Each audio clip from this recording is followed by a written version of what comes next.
Nous sommes en 2026. Dans ce monde, la vitesse de l'information a dépassé notre capacité à la traiter. Pourtant, la plupart des gens continuent de naviguer avec une boussole bloquée sur le passé. On nous a appris qu'avoir des convictions inébranlables était une preuve de force, de caractère, de leadership, et que changer d'avis est une faiblesse, mais c'est un mensonge qui vous coûte cher. Aujourd'hui, sur la voie éveillée, nous allons briser une illusion dangereuse. Je vais vous montrer pourquoi votre besoin d'avoir raison est en réalité votre plus grande prison.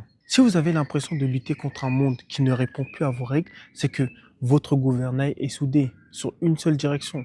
Nous allons apprendre à identifier la friction stratégique qui freine votre évolution, passer du mode vérité absolue au mode hypothèse pour devenir invincible, transformer votre ego d'un obstacle émotionnel en une mine de données pures. Le but n'est pas d'être moins sûr de soi, le but est d'être plus intelligent que son ego. Bienvenue dans l'ère de l'agilité intellectuelle.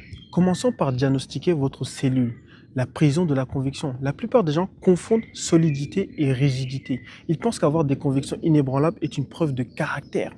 En réalité, c'est une cage. Imaginez que vous pilotez un navire. Si votre gouvernail est soudé dans une seule position, vous allez percuter l'iceberg. Même si vous le voyez venir, vous allez le percuter. La certitude, c'est ce gouvernail soudé.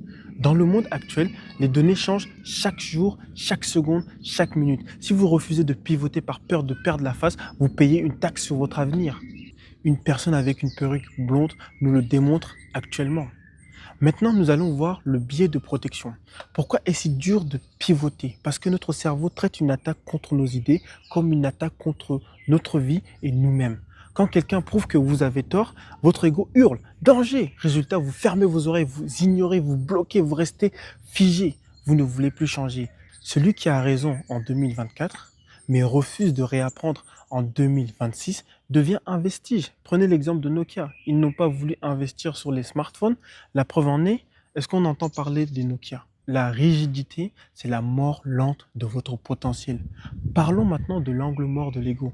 Plus vous grimpez les échelons, plus votre ego devient une forteresse. On s'entoure des gens qui disent oui à tout. On finit par vivre dans une illusion. Le problème, ce n'est pas l'erreur. Le problème, c'est le temps que vous mettez à admettre que vous vous êtes trompé. Chaque minute de déni, chaque jour de déni est une minute de croissance perdue ou de jour perdu. La solution est simple mais difficile à adopter. Mettez vos idées en version test, en version bêta. Le secret des plus grands stratèges de la Silicon Valley aux unités d'élite, c'est le passage du mode vérité absolue au mode hypothèse. Voyez vos opinions les plus fortes comme des versions 1, version 2. Un logiciel n'est jamais fini, il est constamment mis à jour. Pourquoi vos idées seraient-elles différentes? Dites-vous, ceci est ma conviction actuelle basée sur les données que j'ai. Si une meilleure donnée arrive, je mets à jour, simplement. Cela change tout. Vous ne défendez plus votre identité, vous optimisez un système, vous réduisez le cycle d'itération. En technologie, on parle de fail fast, échouez rapidement et vite et remettez-vous en selle. En développement personnel, c'est la même chose. Si vous traitez vos idées comme des tests bêta, l'échec n'hésite plus. Il n'y a que des résultats de tests.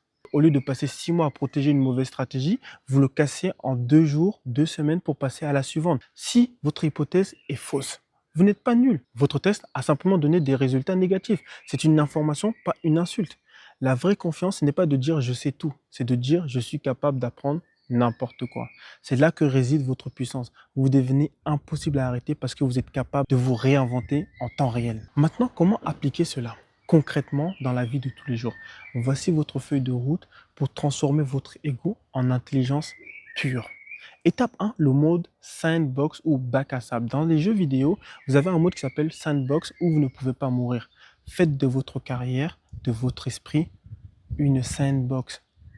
Testez vos certitudes. Prenez votre croyance la plus forte et demandez-vous quelle preuve me ferait changer d'avis.